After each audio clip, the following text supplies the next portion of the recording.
وَمَن يَتَوَكَّلْ عَلَى اللَّهِ فَهُوَ حَسْبُهُ، اور جو اللہ پر بھروسہ کرے اللہ اس کے لیے کافی ہو جاتا ہے، اس کی ضروریات کا وہ خود کفیل ہوتا ہے، اور اس کے کام اس کے ذمہ کرم پہ ہوتے ہیں، کو ہو کے دیکھے اس کا۔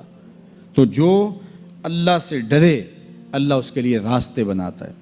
حضرت عوف بن مالک رضی اللہ تعالی عنہ الاشجعی حضور کی خدمت میں حاضر ہوئے اور عرض گزار ہوئے کہ میرا بیٹا سالم مشرکین کی قید میں ہے اور میں فاقوں کی حالت میں ہوں، تو فرمایا آل محمد کے پاس ایک سیر جو ہیں، بس اس کے علاوہ ہمارے پاس بھی کھانے کے لیے دنیاوی اسباب نہیں ہیں۔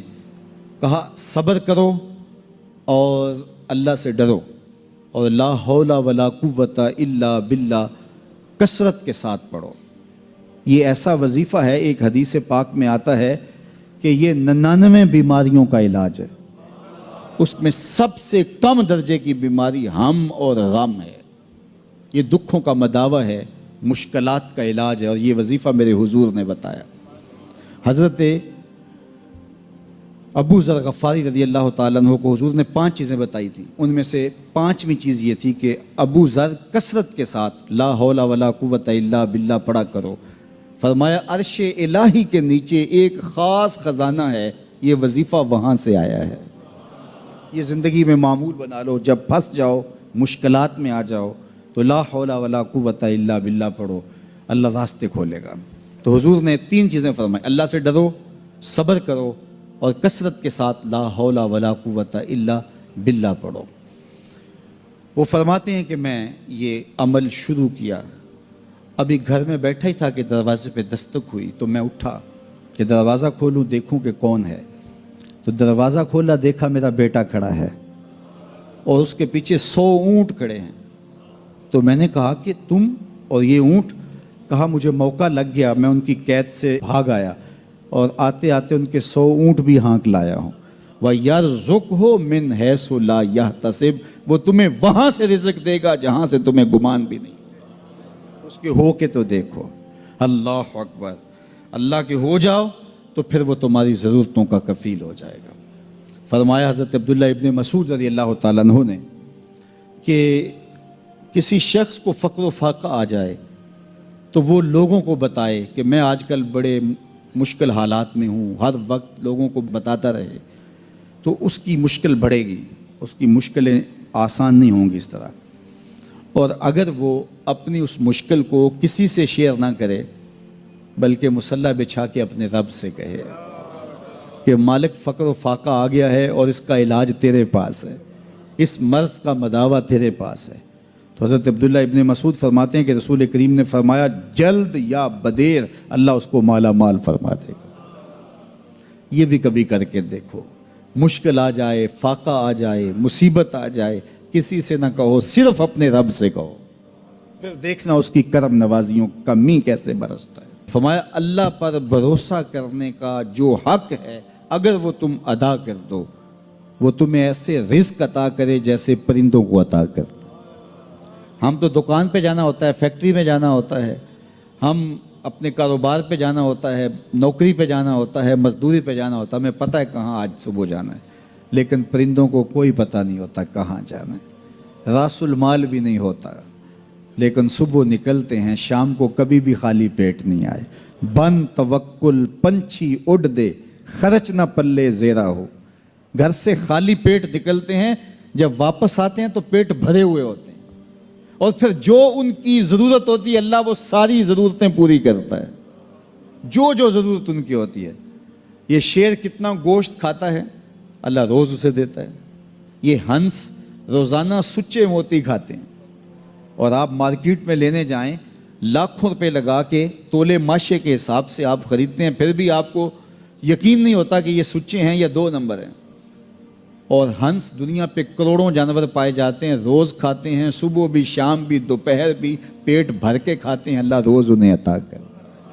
کہا اس پہ بھروسہ تو کر کے دیکھو، وہ تمہاری ضرورتوں کا کفیل ہوگا، اس پہ بھروسہ کرو گے وہ تمہیں وہاں سے دے گا جہاں تجھے گمان بھی نہیں ہوگا۔ ارشاد فرمایا جو اللہ سے ڈرے اللہ اس کے لیے راستے کھول دیتا ہے، اور اللہ اس کو وہاں سے دیتا ہے جہاں سے اسے گمان بھی نہیں ہوتا۔ حضور نبی رحمت صلی اللہ علیہ وسلم نے ارشاد فرمایا 4 اشخاص ایسے ہیں جن کو جنت میں جانے سے کوئی چیز نہیں روک سکتی، اور فرمایا اگر لوگوں کے سست پڑ جانے کا اندیشہ نہ ہو تو اے عمر میں تجھ کو کہوں کہ یہ بات گلیوں اور بازاروں میں لوگوں کو بتا دو۔ اور پھر حضور نے ان 4 اشخاص کا تذکرہ کیا۔ ایک وہ شخص جو والدین کے ساتھ حسن سلوک کرتا ہے، دوسرا وہ شخص جس کی اولاد زیادہ ہے ذرائع آمدنی تھوڑے ہیں لیکن وہ اپنی اولاد کے پیٹ میں لقمہ حرام نہیں جانے دیتا۔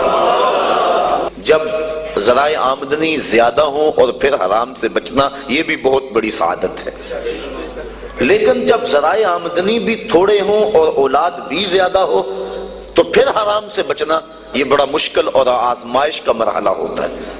تو جو اس موقع میں رزق حرام سے بچا، قیامت کے دن حضور کے فرمان کے مطابق جنت میں جانے سے اسے کوئی شے نہیں روک سکتا۔ اور ہم صحابہ کی زندگیاں دیکھتے ہیں، فجر کی نماز ہوتی ہے، ایک صحابی جلدی سے اٹھ کے چلے جاتے ہیں۔ ایک دن آقا کریم نے پوچھا کہ ابو درداء کیا بات ہے؟ تو حضرت ابو درداء نے عرض کی حضور آپ جانتے ہیں آج کل مدینے میں کھجوریں پکنے کا موسم ہے اور سحری کے وقت ٹھنڈی ہوائیں مدینے کی سرزمین کو سلام کرنے بھی آتی۔ میرے ہمسائے کے صحن میں ایک اونچا لمبا درخت ہے کھجور کا جس کا جھکاؤ میرے گھر کی سمت ہے، اور جب ہوا چلتی ہے تو اس سے کھجوریں ٹوٹ کے میرے ویڑے میں گر پڑتی ہیں۔ میں جلدی جلدی اس لیے چلا جاتا ہوں کہ بچوں کے اٹھنے سے قبل وہ کھجوریں اٹھا کے ان کے گھر میں پھینک دوں، کہیں ایسا نہ ہو کہ میرا بچہ کوئی کھجور اٹھا کے اپنے منہ میں ڈال لے۔ یہ صحابہ کا مزاج۔ اور ہماری سڑک سے گنے کی ٹرالی گزر کر تو دیکھیں، ہم بچے کو شاباش دیتے ہیں کہ بڑا دلیر نکلا ہے۔ جس کو آج آپ حوصلہ افزائی کر رہے ہیں کل بڑا ہو کے ڈاکو بنے گا، کل بڑا ہو کے راہزن اور لٹیرا بنے گا۔ اولاد کی تربیت کے باب میں یہ بات ہے کہ اگر وہ گناہ کا ارتکاب بچپن میں بھی کرتے ہیں تو ان کی وہاں حوصلہ شکنی کی جائے تاکہ ان کے دل میں گناہ سے نفرت پیدا ہو جائے۔ تو حضرت ابو درداء نے عرض کی حضور میں اس لیے جلدی چلا جاتا ہوں کہ ہمسائے کے گھر سے جو کھجور کا درخت ہماری سمت جھکا ہوا ہے اس کی کھجوریں جو گرتی ہیں میں ان کو اٹھا کے ان کے صحن میں پھینک دوں تاکہ کہ میرا بچہ وہ کھجور اپنے اندر نہ لے لے۔ اور آپ جانتے ہیں کہ حضرت امام حسین رضی اللہ تعالیٰ عنہ مسجد نبوی میں آئے، صدقے کی کھجوروں کا ڈھیر لگا ہوا تھا، بچے تھے، ایک کھجور اٹھا کے انہوں نے اپنے منہ میں ڈال لی۔ تو آقا کریم صلی اللہ علیہ وسلم تیزی سے آگے بڑھے اور ان کے حلق میں انگلی ڈال کر حضور نے کہا کہ اس کو نکالو باہر اور اندر سے کھجور باہر نکلوا دیں۔ میں اور آپ اپنے رزق پر اگر غور کر لیں اور اپنے رزق کی حلت کا سامان کر لیں تو عبادت کی لذت نصیب ہو جائے۔